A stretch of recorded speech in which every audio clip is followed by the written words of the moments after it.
Hello and welcome to the Baby Giants Investing Podcast. Join us as we chat about the weird and wild world of small cap investing, all while searching for the precious few fast-growing businesses that have a shot at becoming industry giants. This podcast is for entertainment purposes only and should not be relied upon as the basis for investment decisions. Podcast guests and their clients may maintain positions in the securities discussed in this podcast.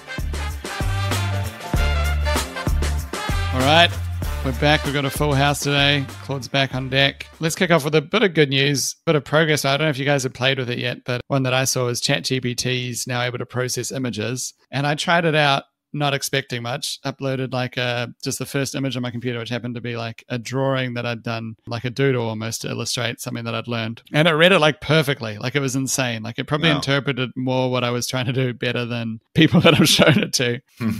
And so it was just like stunning. It could read my handwriting. It could tell the essence of what it was. Yeah. So I've seen some other examples. I don't know if you've seen any. There's some viral Twitter threads going around with it. There's also an open source version, like a free version, which I tried the same thing on and it wasn't nearly the same. It was like, there's couldn't tell what they were. But yeah, this was quite stunning. Like it was literally better than the average human at interpreting what that image was. Yeah. So I don't know. Pretty interesting one. It opens the door to a lot of different stuff, I think. That's wild. I haven't played with it, but the thing that always strikes me of this is just the pace of how quick things are changing, you know. And I've said it before, but it was like, it was a year ago this thing got released to the public. Yeah. And just the iteration that's sort of happening on it, it is mind-blowing. And like you just, gosh, you know, dare to dream 5-10 years ahead, and you just think like it's really hard to predict actually where it's going. One thing I have noticed, and I think we've touched on this on the pod before, is I think literally every single company we've spoken to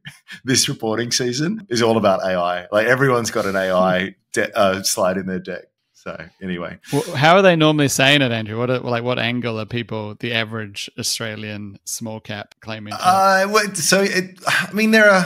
It's really easy to be cynical. There are some that are more legitimate than others. So any that have sort of proprietary data sets, I feel as though, well, why wouldn't you point a language model at some of these things and sort of see what you can extract? Others are very sort of hand-wavy, generalized sort of things. And perhaps even if there is an application in their business, it doesn't strike me as something that is a competitive advantage in any way. In the sense, it'd be like some of these companies saying, "Hey, we're using the internet." It's like, well, so is everyone, guys, and certainly your competitors. Like, yeah, I don't know. Have you guys noticed the same thing? I've definitely seen some of the hand wavy stuff where it's like, oh, what could this do? You know, like, and often it could be a negative for a lot of businesses. Like, I think a lot of businesses just assume investors think it'll be a positive. But yeah, I haven't seen very few where I think it is actually a meaningful like contributor to their business. I think, you know, Buffett talks about the tiptoe effect of like, you know, standing trying to see the parade and the first guy stands on his tiptoes and has an advantage and then everyone else copies and now everyone's just standing on their tiptoes. Yeah. And I think that's the case in a lot of these ones where it's pretty obvious that everyone else will start using the same thing. You might have a bit of first mover advantage for a while, but then everyone will start using it. Yeah, so I haven't seen a lot more than that in most cases. I think that'd be the case. Curious how you guys are you using it much these days for your research or anything else? I know, Claude, you were always pretty skeptical of AI. You think this is a trend that's going to disappear? That's because one of the language models is called Claud and it just rubs you the wrong way. That's not true. I'm skeptical of some things we talk about. Like, what was that one that came up not that long ago? I can't even remember now. Like, it'd be forgotten in a couple of weeks, and I swear I can't even remember what it was now. Point proven. Yeah, somehow right without knowing. It was like the one before Zinctek or whatever.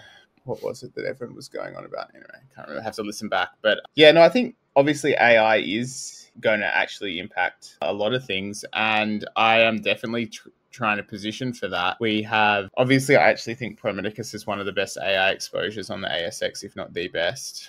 And I just think that that's emblematic of how it's going to get worked. I don't think that there's like some killer, except for the companies that own these large language models that can sell them directly. I don't think there's any like direct revenue from AI. It's just like, you know, what are the secondary effects of this? Can you use this to make your product better or more relevant, or does it make it less relevant, I guess is the question. Obviously, probably the most fundamental way this kind of stuff touches what I do is, I think I read an article like News Corp was using a bunch of AI stuff to like write articles or at least draft them or something like that. And obviously, I've had a long-term interest in, generally like automated content, and that, definitely on the camp of, I want to be one of the people that learns how to kill my own industry, not one of the people that gets killed. So I think that's interesting and look forward to working with that more in the future. So does that mean just kind of experimenting more with getting ChatGPT to write, like using it to write stuff quicker, that kind of thing? Is that what you mean? Like using those types of things to write articles?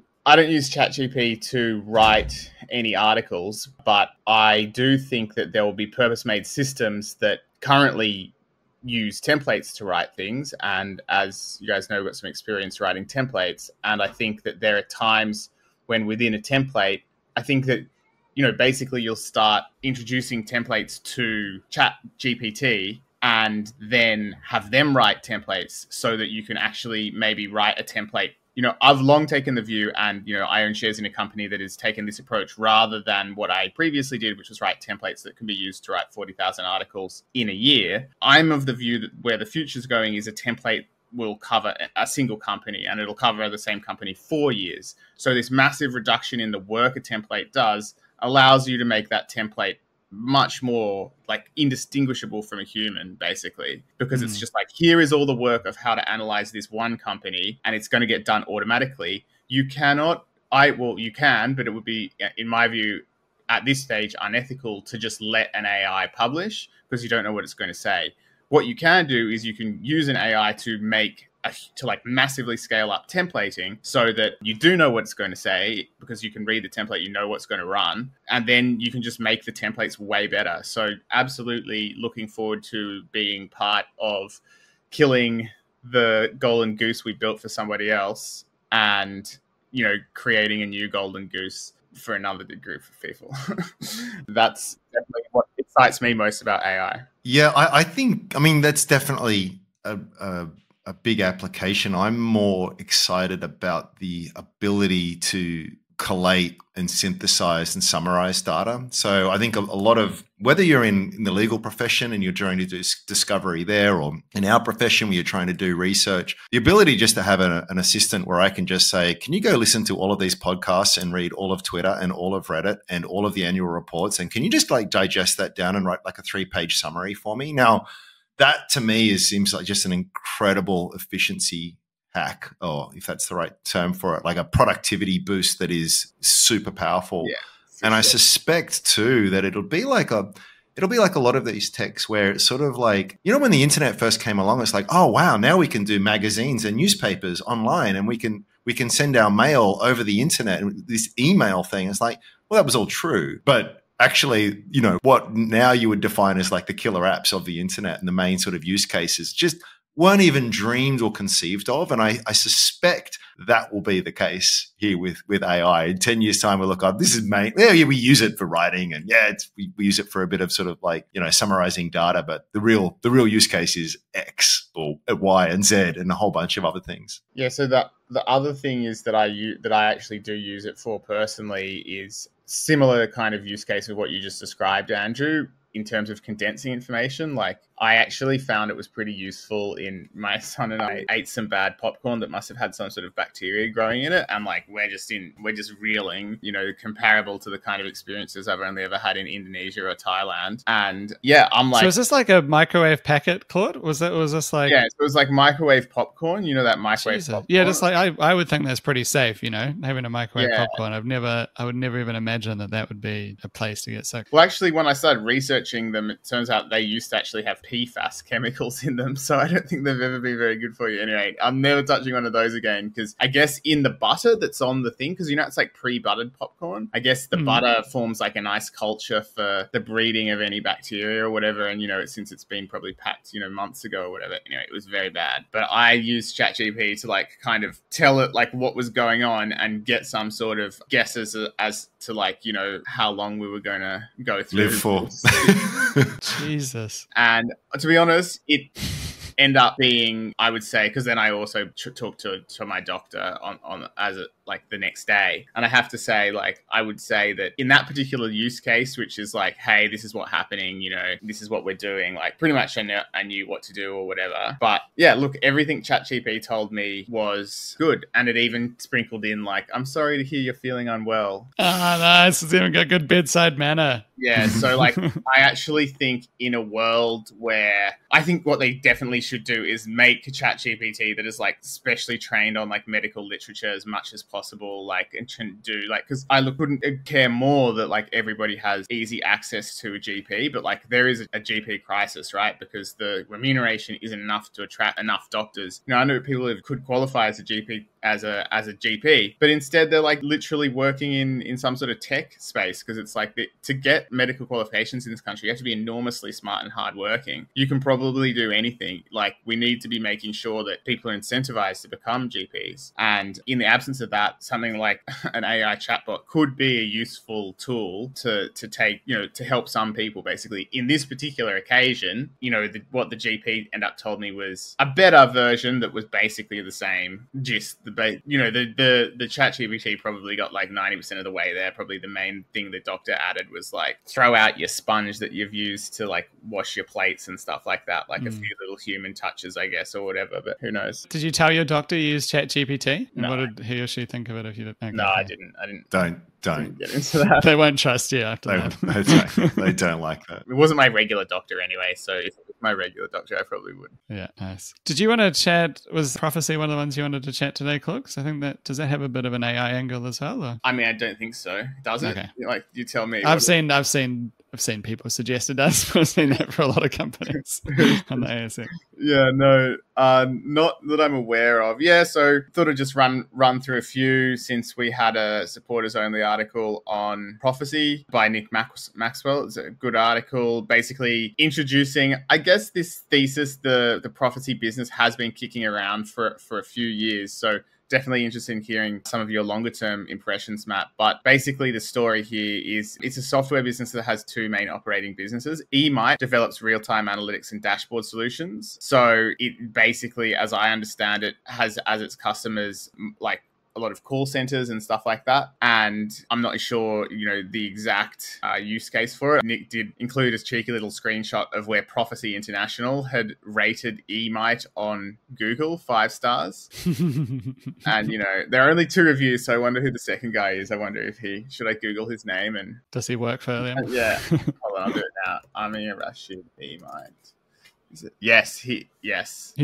Okay. Yeah, so previously it's an Amir Rashid Senior Solutions Consultant. That's his LinkedIn, and I see it says previously worked for eMight, I think.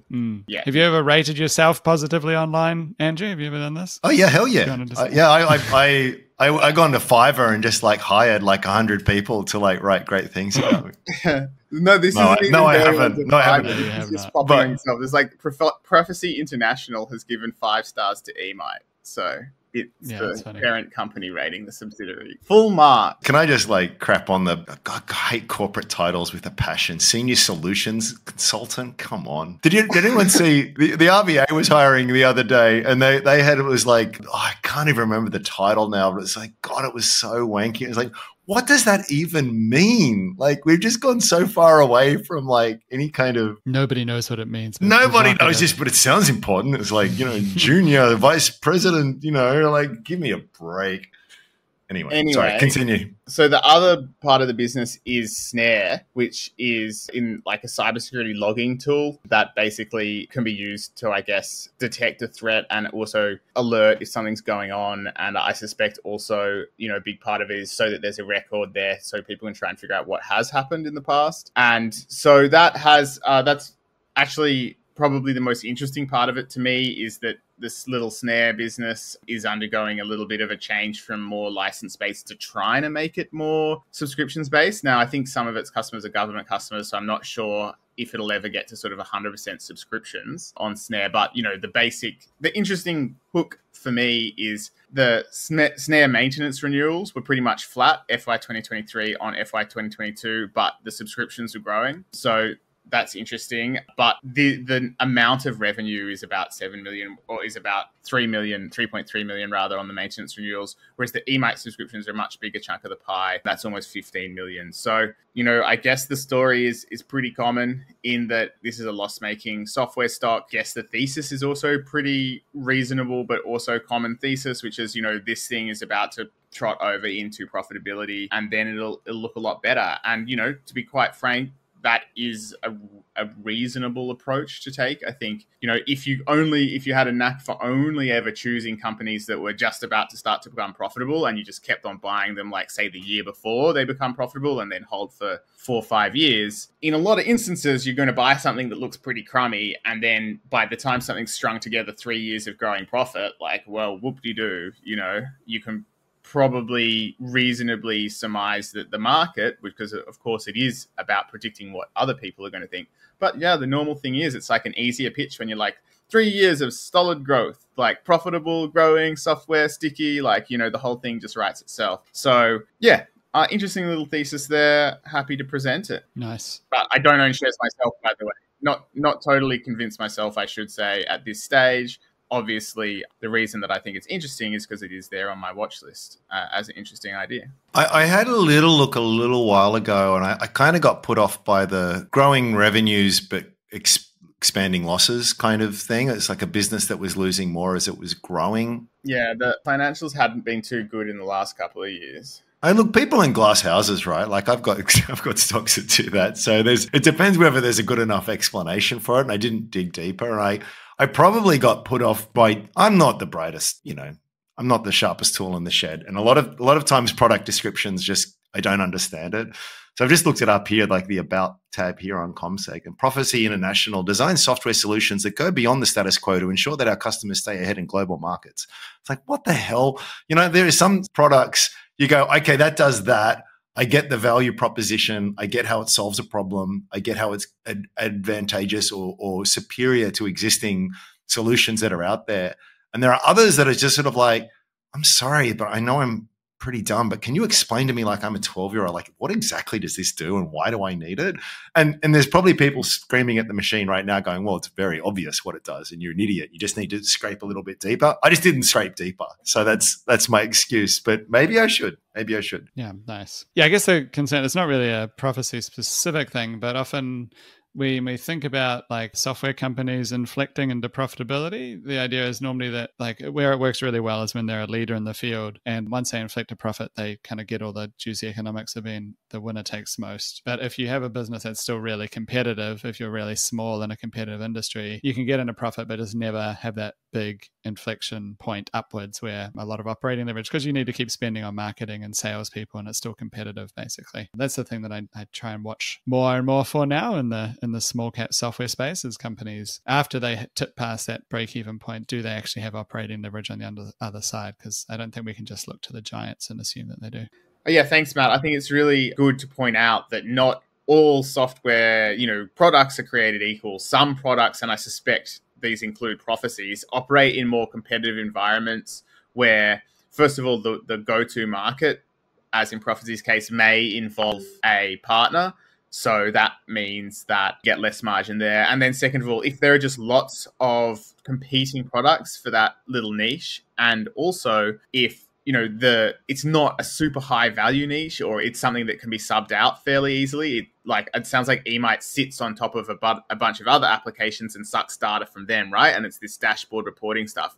As you can imagine, naturally, that is not going to be as sticky as the actual Salesforce or the Xero or whatever it is that is being absolutely used to manage the business. So it'll be less disruptive to just change out your dashboard reporting software that sits on top of these than it would be to actually change off Salesforce. So yeah, again, I think that's probably where we all land, is that it might just be an all right business, in which case, yeah, probably 10, 15, maybe 20 times earnings is not unreasonable. Well, there's no earnings right now. You have to think, what is earnings going to be? Or well, on 10% margins, it'd be maybe 2-3 million.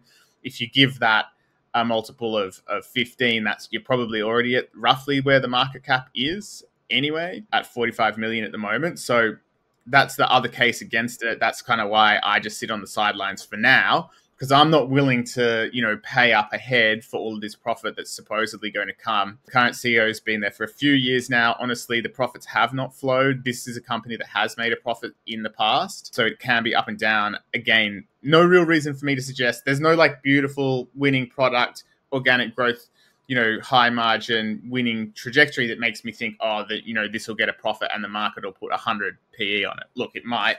I don't know. Stuff happens, but I wouldn't necessarily bet on that happening. Yeah. That's a great way of putting it. I don't know the history of it well enough either, but it irks me a little bit. Too many of these companies, they have too many fingers and too many pies. What's wrong with just doing one thing and doing it really well? I call me old fashioned, but I feel there's too much empire building. There's too many sort of, I don't know, people, they sort of see opportunities and synergies and different growth levers and rah. And it's just more often than not, it feels to me as though often companies have they stumble upon a pretty cool little product, they get a little bit of traction there, and then they parlay that into quote unquote adjacencies and the rest of it, and they just don't tend to work nearly as well, and they just drains capital and sucks any sort of profitability from there. And they, it's just, look at Xero. I mean, you mentioned Pragmaticus before, Claude, or you think of all of the really good companies, they just relentlessly focus on the thing that they do, and they do that extraordinarily well. And, maybe when you're ex-growth, maybe when you're really mature, okay, now's the time to sort of broaden our lens. But to have all these other products, I feel as though it's a distraction. And I can, again, point to plenty of stocks in my own portfolio that have exactly made that mistake. ViruSuite comes to mind. Catapult comes to mind. Bunch of stuff. Yeah, I could really and it's just and the because I'm such a sucker for it.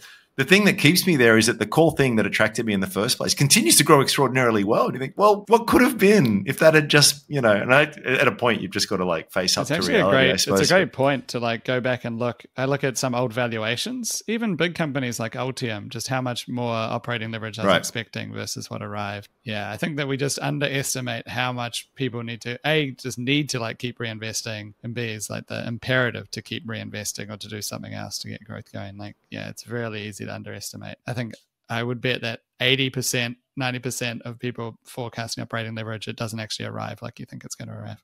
No. And let's be real especially with almost every business, but certainly with software, you never just tools down at a point and go, right, it's built, we're done. It never ever happens. And the moment it does happen, has it been your experience with Strawman, Andrew? Oh, absolutely. Okay. Yeah. I know we've yeah. I mean, I think we've definitely slowed down a little bit too, because you do get to a point where I feel as you've got to be careful, right? Because there is adding value that will move the needle, and there's adding stuff that's kind of cool. Maybe 3 people might use. We added new index functionality, and the rest. No one uses it. We use mute function. Everyone asks for it. No one uses it. When we look at the analytics of things, and so it is hard to sort of say, well, what is something that is worth building? And again, I'm going to come at it from an investment lens more than what's cool to have kind of lens. It's just sort of if it doesn't have any kind of revenue impact, it's kind of pointless.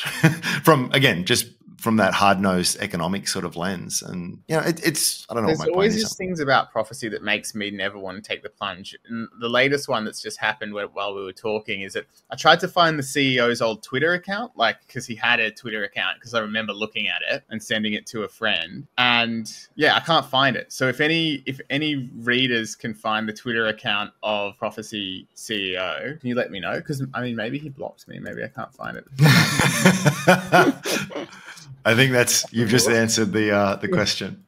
Someone said, do you think it could be a PR thing, Claude? Because I think he had some controversial takes on his Twitter. I can't. I remember thinking, I don't know about this, but I can't remember what it was or anything. Yeah, so it could have been removed, but I don't know. Yeah, also, who knows? So it could also just be my failure to search adequately, which, I don't think Twitter is particularly well known for its excellent search functions. No. That's a possibility. Anyway, should we have some other discussion of other topics, or even just want to run through the small cap news? Because we haven't done that in ages.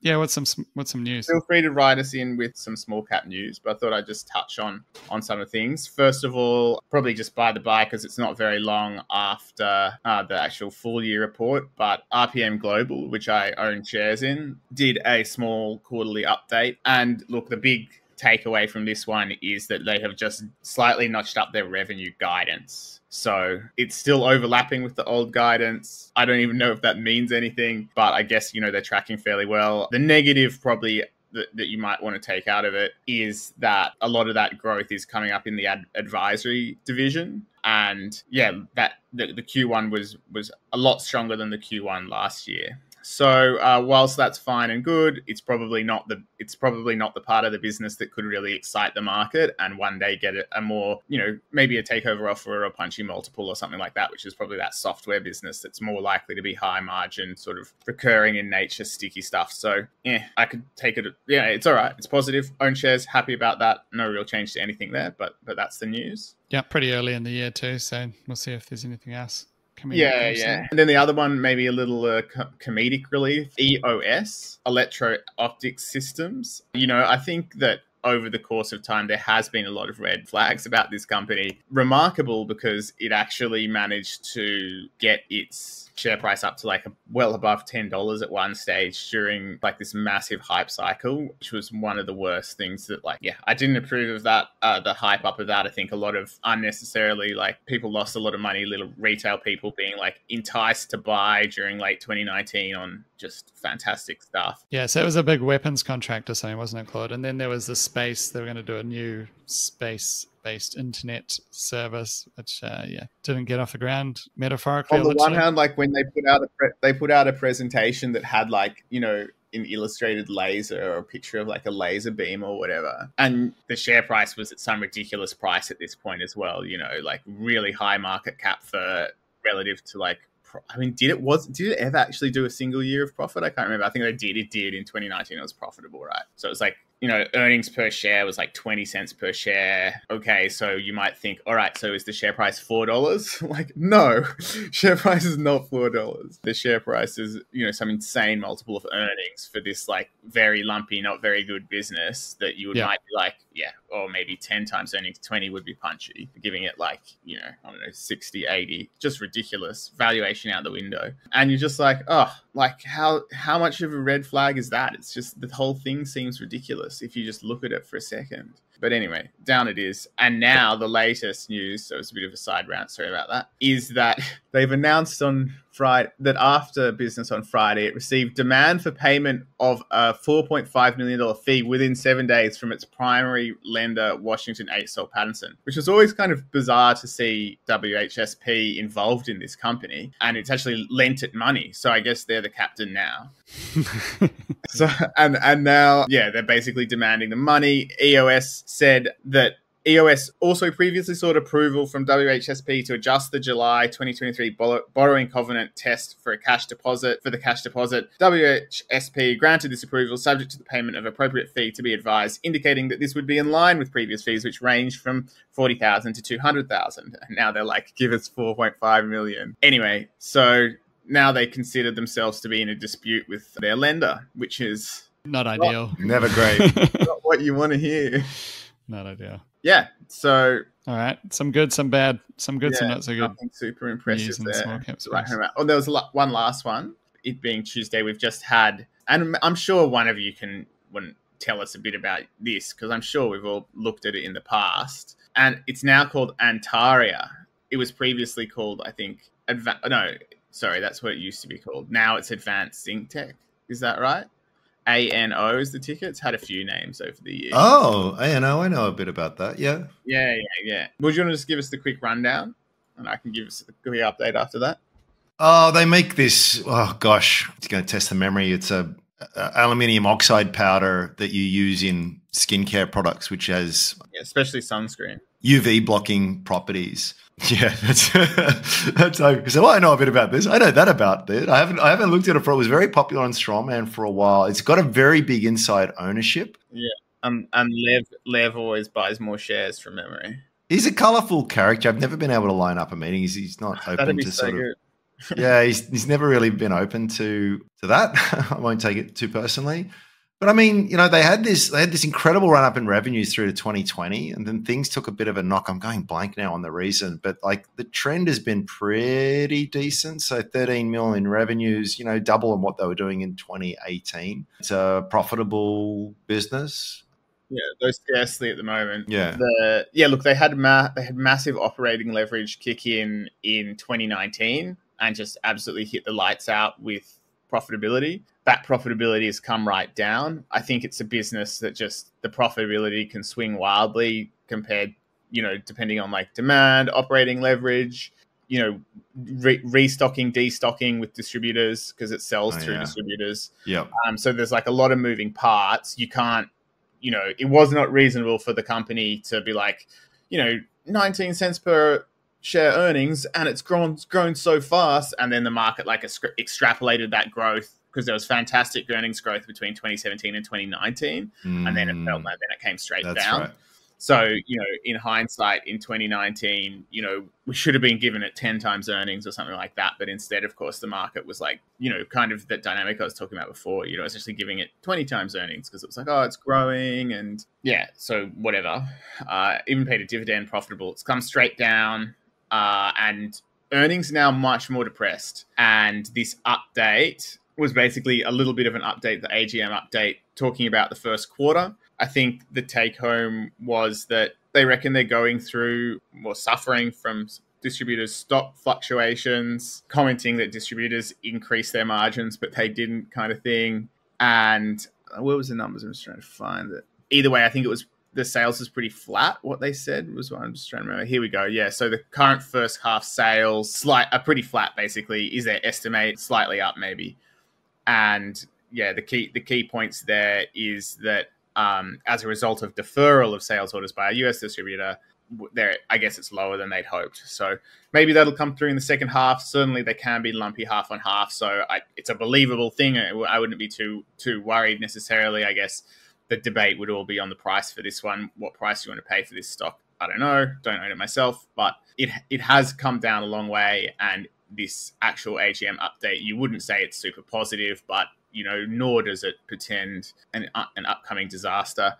Meanwhile, they continue to try and grow their little niche and sell their zinc clear powder to more people. Mm. Yeah, and the main advantage of this, look at that again, say, is that in sunscreens or for sun blocking, you pretty much got these nanoparticles, zinc being the main one, or you've got chemicals to protect against the sun. And so there's a lot of arguments to be made that the zinc's a better option for a variety of reasons, both for polluting the environment less and also possibly for our own selves. Yeah. Andrew, did you have any other company that you wanted to chat about today?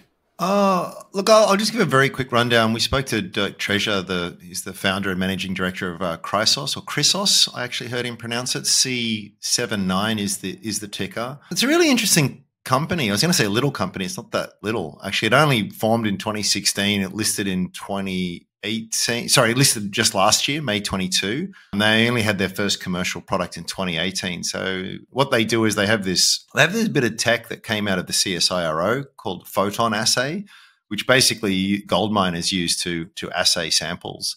And it sort of replaces the existing fire assay approach, which has been used for thousands of years. So look, the TLDR, as the cool kids say, is that it's faster, cheaper, better kind of thing. And it's sort of like, okay, that sounds great. But I guess what's interesting about it is that in that last 5 years, they've gone from one commercial unit to 20. Last year, they doubled the amount of units they had. And this year coming, they should get close to doubling that again. And I guess what was they're also profitable too, or at least at an EBITDA line, positive operating cash flow, 50 million in cash available. They got funding facilities as well. You've got to remember too that these are big units. It's not like the XRF kind of stuff that might sit on a bench or, a reasonable unit that just sort of sits inside a room. These are massive units, 80, 90 tons, 7 by 7 or 7 by 6 meter kind of thing. So it's fixed infrastructure at a site. But the interesting thing is that Dirk was saying, I've not done my due diligence on this yet, but the ROIC is 50 to 80% on that. Your payback period of 1 to 2 years, very high. Like once a mine can't operate without this kind of service here. So as long as a mine is operating, they've made pretty reliable revenues on the back of that. So that's kind of interesting. So he reckons that each machine generates about 2 million in gross profit per year. They last for 20 years and need a bit of refurbishment after 10 years. For the accounts, they depreciate it fully over a 10-year period. And it costs them $3.8 million to sort of build. So the idea here is just like roll it out. Big TAM, obviously. You know, they deal with, their customers are like ALS and companies that people would have heard of before, and obviously direct mine sites. And yeah, so the idea here is simple. We've got some cool tech, a lot of patent protections around that. We whack it down. We spend 3.8, call it $4 million to build. We pay it back in 2 years, and then we just make really nice gross margins for a long time thereafter, over a 10-year period. So it seems like it could be a reasonable one to model for those of us that love to play spreadsheet jockey. Probably a little bit on the pricey range, although you can understand why the market's enthusiastic about it. It's had a great 2023. But yeah, that's the high level view. Awesome, man. All right. Thanks very much, everyone. Let's wrap it there. If anyone has any questions or feedback, hit us up on Twitter @BabyGiantsPod. Until next time, thanks very much for listening. Cheers. Guys.